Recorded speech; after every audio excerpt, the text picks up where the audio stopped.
Bom dia, irmãos, graça e paz, amém? Estamos dando início a mais uma EBD, né? Primeiramente, antes de começarmos, gostaria de pedir para os irmãos estarem orando junto comigo neste momento, né? Feche os seus olhos aí na sua casa, onde você estiver me assistindo. Você coloque aí a sua vida diante do Senhor para que sejamos ministrados por Ele nesta manhã, amém? Vamos orar? Senhor Deus, Pai querido, muito obrigada, Pai, por mais uma manhã que o Senhor nos concede, por mais um dia, Senhor.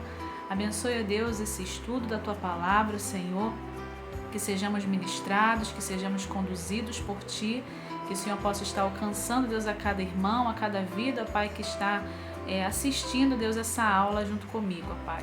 Ministra, Senhor Deus, aos nossos corações e nos conduza, Senhor Deus, mediante a Tua Palavra, Pai. Isso que eu te peço, Deus, eu te agradeço no nome de Jesus. Amém. Então, o tema da lição de hoje é: não fuja das decisões difíceis. E o texto base está lá em Neemias 13, né? Estamos findando a nossa revista, hoje é a última lição, lição 13 também. E vamos falar um pouco aí sobre a liderança de Neemias, né? Sobre a forma como ele temia o Senhor, como ele demonstrava isso na sua liderança, em suas atitudes, né? Então vamos aprender juntos, né, como aí Neemias se portava perante aquele povo, né? Que não era muito fácil, né? Mas Neemias aí tinha essa responsabilidade, esse compromisso com Deus, né? Em estar ali instruindo aquele povo. E no texto de Neemias, né, assim como falou nas lições anteriores, né, ela vem falando sobre a saga do povo de Deus na volta, né, no retorno a Jerusalém, né? Quantas coisas aconteceram nesse retorno do povo ali a Jerusalém. E Neemias mostra, né, durante todo esse processo, a devoção dele ao Senhor, né, a forma como ele temia o Senhor, e na liderança, como ele se mostrava ali na sua liderança, né? Tanto que Neemias, ele restaura ali, né, juntamente com aquele povo, os muros de Jerusalém, né? Como até na nossa própria revista mostra aqui, espantosos 52 dias. Então você pode imaginar aí a forma como Deus usou ali, instruiu ali Neemias em construir aqueles muros, né? Restaurar aqueles muros em 52 dias, né? Então como o Senhor age, né? Nessa fase dessa história, né? Então, nesse retorno aí de Neemias a Jerusalém, né? Vamos ver aí como os desafios, né, que ele teve que passar, né, quanto àquele povo ali. E nesse retorno dele, né, ele fica um pouco entristecido, né, porque aquele povo que era dedicado e devoto, né, a Deus estava ali tropeçando em tentação, né, eles estavam caindo em pecado e permaneciam em desobediência, né? Então houve ali uma degradação espiritual, né? Eles estavam indo ali muito bem, né? Claro que um pouco de altos e baixos, né? Mas nesse momento, né, que Neemias retorna ali, ele percebe, ele fica entristecido, né, da forma que o povo estava ali caindo, regredindo, né? Houve ali uma degradação espiritual, né? E Neemias, vendo tudo aquilo ali, ele sabia que o Senhor poderia cobrar ele ali em algum momento se ele fosse omisso, né? Se ele não tomasse nenhuma atitude, né? Ele sabia que o Senhor iria cobrar isso dele. Então ele escolheu não fugir das suas responsabilidades, né? Pois Neemias, ele temia o Senhor, né? E as suas decisões e as suas atitudes que mostram aqui nessa lição, mostra nesse livro, né, nesse texto de Neemias 13, só comprovam, né, a sua fidelidade ao Senhor, o seu compromisso com Deus. E essa forma como Neemias agiu ali servem também para nós nos dias de hoje, né? Então vamos observar aí juntos como foi difícil, né, algumas atitudes que Neemias teve que enfrentar, teve que tomar, né? Porém era necessário que ele fizesse aquilo tudo, porque ele sabia do compromisso que ele tinha com o Senhor, compromisso que ele tinha com Deus. Nesse primeiro tópico aqui vai falar que Neemias confrontou os infratores com a palavra de Deus, né? Isso está lá no em Neemias 13, né? Do versículo 1 ao versículo 4. Espero que você esteja aí com a sua Bíblia aberta e vamos acompanhar aí junto comigo. Neemias 13, do 1 ao 4, diz assim: A lei de Moisés estava sendo lida em alta voz para o povo, então chegaram ao trecho que diz que nunca seria permitido que nenhum moabita ou amonita se juntasse ao povo de Deus. Isso porque o povo de Amon e de Moabe não havia dado comida nem água aos israelitas na sua viagem.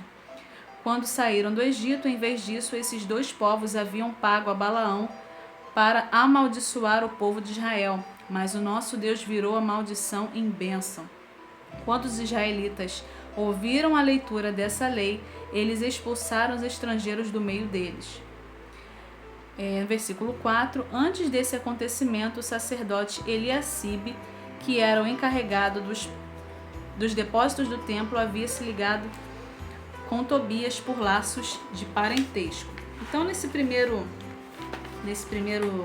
tópico aqui da nossa revista, né, que fala que Neemias confrontou os infratores com a palavra de Deus, né, Neemias ele era governador, né, e Esdras ele era o sacerdote ali. Então, juntamente com Esdras, né, Neemias foi junto àquele povo lá, né, não com achismo, nem por aquilo que ele pensava, nem por aquilo que estava ali gerando seu coração, mas ele foi até o povo mediante a palavra de Deus, né? Neemias agia, ele conduzia dessa forma na sua liderança, né?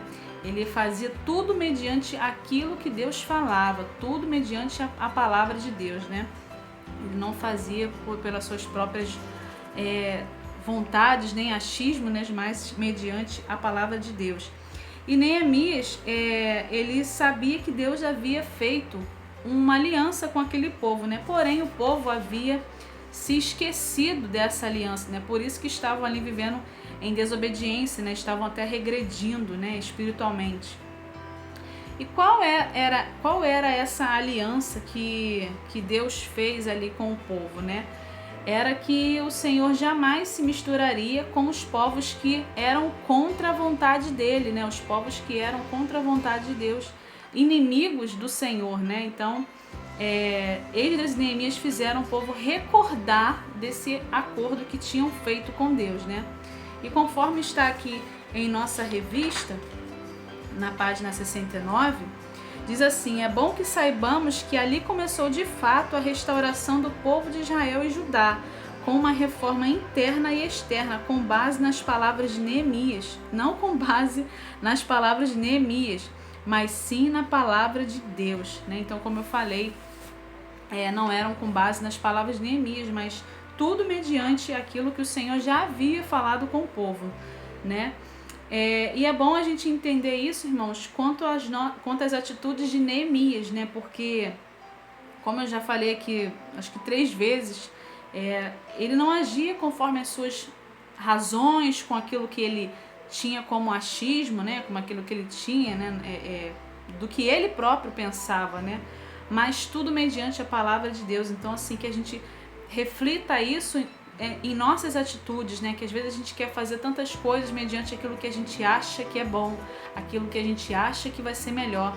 Mas será que é aquilo que o Senhor realmente quer fazer? Será que isso está fluindo conforme o Senhor quer que você faça? Será que você está agindo conforme a palavra de Deus, né? Então, assim, vamos observar essas atitudes, né? A forma como Neemias se portava ali, trazendo para os dias de hoje, né? Porque é possível sim a gente repensar essas atitudes nos dias de hoje, né? A gente agir conforme a palavra de Deus, não conforme aquilo que está aqui na nossa mente, que às vezes pode ser falho, né? Mas conforme aquilo que o Senhor tem para nós, né? Com certeza naquilo que Deus fala conosco, né? E todo avivamento ele só inicia e ganha solidez com a palavra de Deus e muita oração, né? Neemias ele tinha uma vida de oração, né? Ele orava ao Senhor, ele buscava ao Senhor. Então, a oração, ela precisa ser algo constante em nossa vida, né? Como na própria palavra de Deus diz, orai sem cessar. Então, a gente precisa estar todo o tempo nessa comunhão com o Senhor, buscando essa direção do Senhor, que só dessa forma a gente vai saber como agir e como tomar algumas decisões que muitas vezes não serão fáceis, né?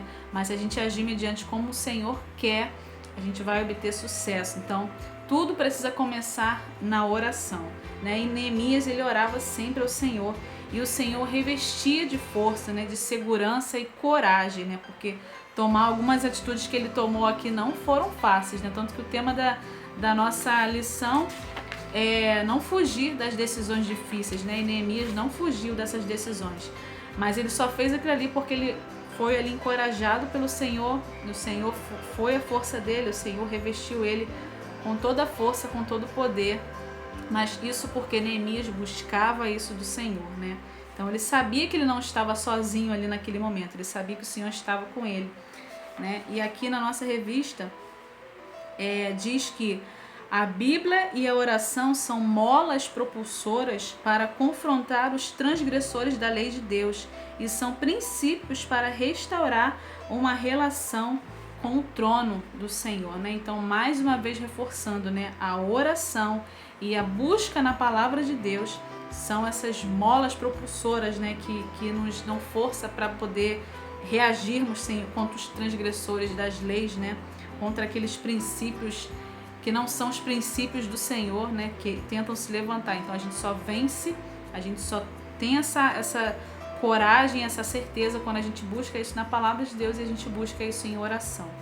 No tópico 2 da revista, tem como tema o confronto, né? Ele diz aqui que Neemias confrontou o sumo sacerdote Eliacibe para dar guarida no santuário a um inimigo do povo de Deus. Isso está lá no texto de Neemias 13, do 4 ao versículo 8. Vamos ler aqui novamente. Eu já li o 4, né? Eu vou seguir aqui do 5 ao 8. Por isso havia deixado que Tobias... Deixa eu ler o 4 aqui. Antes desses acontecimentos, o sacerdote Eliacibe, que era encarregado dos propósitos do templo, havia se ligado com Tobias por laços parentescos. Por isso, havia deixado que Tobias usasse uma sala grande, onde antes eram guardadas as ofertas de cereais e incenso, os objetos usados no templo, as ofertas para os sacerdotes e a 10ª parte dos cereais, do vinho e do azeite, dados para os levitas, para os músicos e para os guardas do templo. Versículo 6. Porém, quando isso aconteceu, Neemias não estava em Jerusalém, porque no ano 32 do reinado de Artaxerxes da Babilônia, ele havia voltado para lá a fim de dar ao rei um relatório. Mas depois de algum tempo ele deixou que eu voltasse, né? Neemias diz: então voltei para Jerusalém e fiquei sabendo do mal que Eliacibe havia feito, deixando que Tobias usasse uma sala do templo. Eu fiquei tão furioso que joguei todos os móveis de Tobias para fora da sala. Olha aí como Neemias teve que reagir mediante a essa atitude ali, né, de Eliacibe. Eliacibe, ele era o sumo sacerdote, né, e ele permitiu ali que um inimigo do Senhor vivesse na casa de Deus, né, e essa pessoa, né, como o próprio texto diz, que viveu ali na casa de Deus, né, em uma grande sala, foi Tobias. E Tobias foi um dos homens que tentou interromper a construção do templo, tentou interromper a construção do templo, né? E no versículo 8, Neemias relata que ele ficou tão furioso com isso que jogou todos os móveis de Tobias fora, né, e purificou ali aquele ambiente, né, aquele lugar ali que era santo, né? Então Neemias teve que purificar todo aquele ambiente ali, porque ele era um lugar santo, né? Era um lugar para louvor e adoração a Deus, né? Como a gente vê hoje em dia, não que seja pela mesma causa, né? Mas assim, só para a gente poder pensar um pouco de como poderia ter sido isso, né? A forma como Neemias teve que purificar aquele ambiente ali. Hoje em dia a gente vê tantas pessoas tendo que higienizar os ambientes por conta de bactérias, do próprio coronavírus que circula aí, né? Tem até uns materiais que usa, não que Neemias tenha feito dessa forma, né? Mas assim, é só pra gente poder ilustrar, né? Mais ou menos, né? Como que funciona essas coisas, né? Mas Neemias, ele não purificou porque ali havia uma doença, nem porque havia uma bactéria, nem um vírus ali, mas ele purificou aquele lugar porque era um lugar santo, era um lugar que foi feito para louvor e adoração a Deus, né? E então a gente percebe nisso o zelo que Neemias teve pela casa de Deus, né? O temor que ele tinha ao Senhor, como ele levava as coisas de Deus a sério, né? E Eliacibe, ele tomou ali uma atitude que não foi certa, né? Ele foi relapso, né? Por ser sumo sacerdote, né? Ele não foi bem naquilo que ele fez ali, né? Na revista diz assim: Eliacibe, o relapso, um sumo sacerdote, aprendemos que, com Eliacibe, o relapso, um sumo sacerdote, aprendemos que é possível líderes ouvirem apenas os seus corações e cometerem enganos absurdos que provoquem a indignação de Deus. Então, fiquemos atentos e cobramos os nossos líderes com as mais ferventes e calorosas orações, né? Então, conforme a própria revista aqui menciona, né, nós precisamos ser vigilantes, nós precisamos cobrir os nossos líderes, né, da nossa igreja com oração, né, e não podemos ser relapsos como Eliacibe ali, né, nem negligentes, nem relaxados com a obra do Senhor, né, com a casa do nosso Deus, né, mas como Neemias precisamos estar em defesa do reino de Deus, né, zelar pela casa do Senhor, né, buscar sempre estar purificando ali aquele ambiente, né, tendo a consciência de que é um lugar de louvor e adoração ao nosso Deus.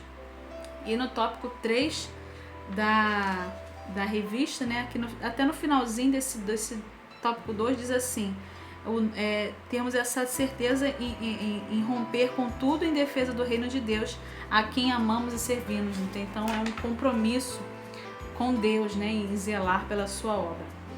No tópico 3 diz: após os confrontos, Neemias parte para restaurar a adoração ao Senhor. Está lá no versículo do 9 ao 22, conta como funcionou, né, após esse confronto, né, de Neemias ali, ele passa ali a trazer uma restauração do povo ali, a voltar a adorar o Senhor, né, com compromisso.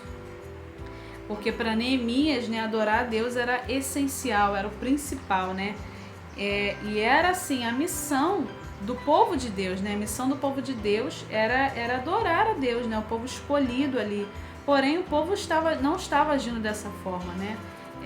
Como aqui na revista é mencionado, né? O povo estava preparando uma adoração desleixada ao Senhor, né? Eles estavam fazendo simplesmente de forma assim, sem compromisso com Deus, descompromissada, né, com a obra de Deus, fazendo tudo de forma desleixada ali, né, e essa atitude do povo de Deus aborrecia Neemias, né, porque não foi isso, né, que foi ensinado ao povo, né, o que foi ensinado ao povo foi priorizar a Deus em todos os sentidos, né. E por conta dessa desobediência, por conta desse desleixo, dessa falta de compromisso com o povo, né, eles estavam ali distanciados do Senhor, né. Aqui eles apresentam algumas características dessa adoração desleixada, né.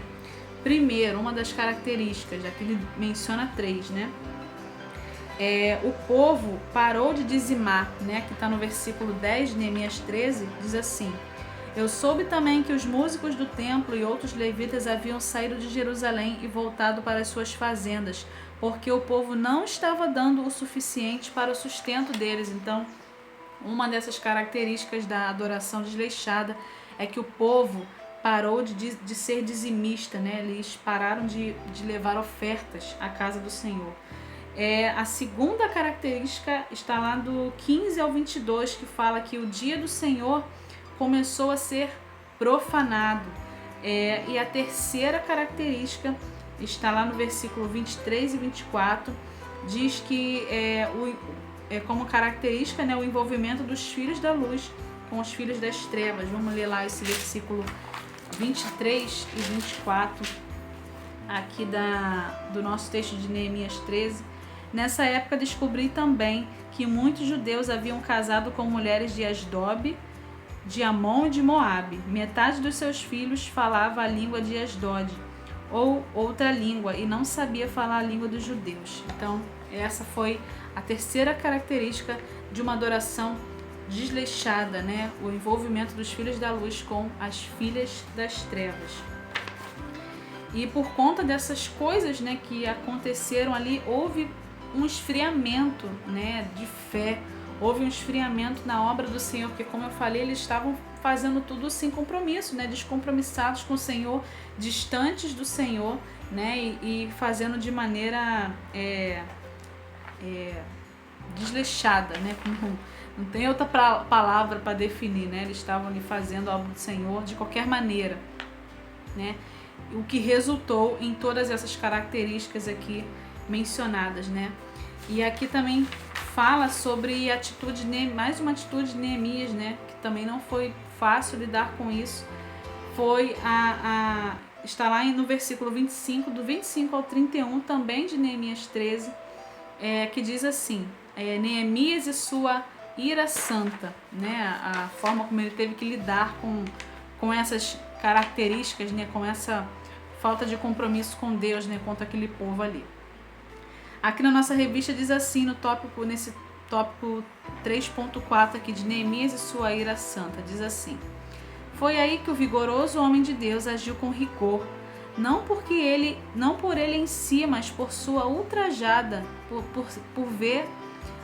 ver ultrajada a santidade de Deus, partiu para cima dos infratores da lei de Deus, com muita gana e fúria santa, espancando-os, arrancando-lhes os cabelos e levando-os a voltarem encarecidamente, que jamais dariam suas filhas e filhos em casamentos a povos que fossem inimigos do povo de Deus, né? É importante entendermos que Neemias era o governador, comissionado pelo imperador persa Artaxerxes, com poder de punição sobre aqueles cidadãos judeus do império. O espancamento deve ser entendido como punição pública, já prevista pelo Senhor em sua palavra, né? Então aqui ele dá até alguns textos mediante a isso, que está em Salmos 89, versículo 32, Provérbios 10, 13 e 26, 3. E arrancar os cabelos era uma forma de humilhação pública, né? Então olha que ponto, né, que Neemias teve que chegar ali para corrigir aquele povo, né, para restaurar a adoração a Deus. Teve que arrancar os cabelos, né, e aquilo ali representava a humilhação pública, né, provavelmente para marcar um momento de confrontação. Então, assim, Neemias, ele o esforçou a cumprir, né, ao povo a cumprir a vontade de Deus, e esse foi o principal motivo, né, essa falta de compromisso com Deus, né, de cumprir a vontade de Deus, foi um dos motivos que levou Israel ao cativeiro, né. Então, Neemias, ele teve essa responsabilidade de não deixar, não permitir que o povo regredisse e voltasse, né, para essa mesma situação, né, de serem cativos, né. Então, não foi uma decisão fácil, né. Imagino que deve ter sido muito duro, né, ter que fazer esse tipo de coisa, né, mas era necessário, né, porque Neemias estava seguro na palavra de Deus. Neemias orava ao Senhor, Neemias buscava ao Senhor, e ele, como eu já falei, ele sabia que se ele não tomasse essas atitudes, se ele não fizesse alguma coisa, ele sabia que o Senhor poderia cobrar isso dele depois. E aqui na revista diz assim: muitas vezes nós precisamos tomar decisões muito difíceis, mas se é para a glória de Deus, não podemos fugir nem protelar. Então, irmãos, precisamos ser valentes, precisamos ser corajosos, seguros em Cristo, né? Segundo a sua palavra, né? Sempre orando e buscando ao Senhor em todo o tempo, né? Então, assim como eu falei que essas atitudes de Neemias servem para os dias de hoje. Em que sentido? Em estarmos tomando atitudes mediante a palavra de Deus, buscando ao Senhor em oração, principalmente, orando ao Senhor em todo tempo, buscando entender e a compreender aquilo que Deus quer que façamos, as atitudes que o Senhor quer que a gente tome mediante a palavra do Senhor, né? Que é impossível errar, né? Quando a gente age mediante a palavra do Senhor, mediante aquilo que o Senhor realmente fala, não aquilo que a gente acha, nem aquilo que é a nossa própria razão, mas a vontade do Senhor. Para encerrar esta lição, temos aqui o texto para pensar e agir, né? Então vamos lá, temos aqui três maneiras, né, para nós entendermos e meditarmos em tudo que foi falado, né, sobre as atitudes de Neemias, sobre a vida de Neemias ali como governador, como servo de Deus naquele lugar, né? Bastou Neemias se ausentar para que o povo se desmantelasse, descambando para uma adoração adúltera. Então, oremos fervorosamente para que Deus nos dê líderes como Neemias para a continuação da obra do Senhor. Então, mais uma vez aqui reforça a oração. Segundo, quando o povo parou de adorar a Deus, o primeiro pecado que aconteceu foi a retenção dos dízimos e ofertas. E depois vieram profanação do dia do Senhor, casamentos místicos, etc. Oremos para que o Senhor não permita que o diabo roube o nosso prazer de adorar o Senhor. Então, irmãos, mais uma vez o texto nos leva a pensarmos e a refletirmos sobre a oração em nossa vida, que deve ser a prioridade, deve ser o essencial em nossas vidas, né? E algo constante também. E em terceiro, certo pensador disse: Deus, quero amar tudo que o Senhor ama e quero detestar tudo que o Senhor detesta. Daí se explica a ira santa que foi mencionada aqui, né, de Neemias. Que Deus nos ajude a imitar a Cristo, que também se irou quanto o ciúme, né, o zelo da casa do Senhor o consumiu, ao ver a casa de oração para todas as nações se transformando em covil de ladrões. Então, irmãos,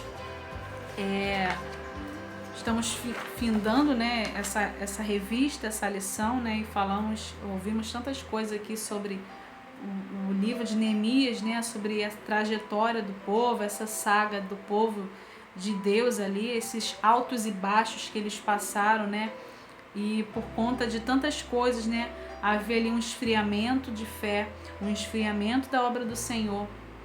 Por conta das atitudes deles, eles estavam distantes do Senhor, eles estavam fazendo a obra do Senhor de qualquer maneira, né, desleixadamente, com total falta de compromisso ali com Deus, né? Então, irmãos, vamos repensar as nossas atitudes, porque a gente olha a história desse povo e a gente acha um absurdo, né? Nossa, como é que esse povo teve coragem de tomar tais atitudes? Mas será que hoje em dia isso também não se repete? Será que a gente não consegue observar essas atitudes hoje em dia, né? Não estou dizendo da nossa igreja, mas estou dizendo assim, do mundo, né? Será que ainda não existe pessoas que estão fazendo a obra de Deus de qualquer forma? Será que não existem pessoas que estão esfriando na sua fé, estão fazendo a obra de Deus, né? Mas sem compromisso com Cristo?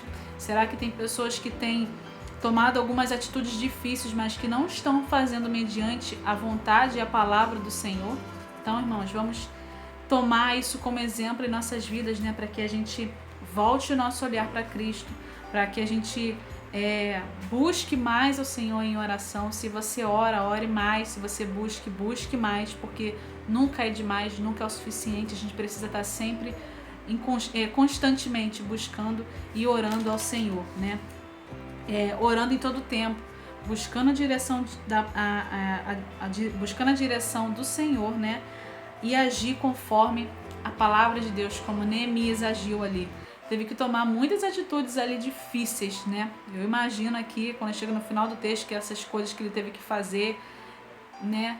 Foi difícil, mas foi necessário, né? Para que o povo fosse restaurado e voltasse a adorar o Senhor ali da forma que o Senhor merece ser adorado. Amém? Então, convido os irmãos a mais uma vez a fecharem os seus olhos para estarmos orando, para terminarmos a IBD de hoje, que você fique aí meditando nessa palavra que ouvimos aqui nesta manhã. Amém? Vamos orar? Senhor, muito obrigado, ó Pai, por mais uma vez sermos ensinados por Ti, sermos ministrados por Ti. Que essa palavra, Deus, não saia do nosso coração nem da nossa mente, mas que o Senhor a cada dia mais trabalhe em nós o Teu querer, a Tua vontade. Que o Senhor nos desperte, Senhor, a cada dia estarmos fazendo a Tua obra. Que possamos, Deus, ter um compromisso real contigo. Que possamos orar mais e Te buscar mais, ó Deus. E as nossas atitudes sejam conduzidas mediante a Tua palavra, Senhor. Tire de nós todo eu, toda a nossa razão, toda a nossa própria vontade, mas que a cada dia estejamos no centro da Tua vontade, no centro do Teu querer, para que estejamos mais íntimos de Ti, Senhor. Muito obrigada por tudo, abençoe a cada irmão, ó Deus, que assistiu esse estudo junto comigo, ó Pai. Continue trabalhando em nós, ó Deus, mediante ao Teu querer e a Tua vontade, Deus, que é sempre boa, perfeita e agradável em nossas vidas. É isso que eu te peço, ó Pai, te agradeço no nome de Jesus. Amém.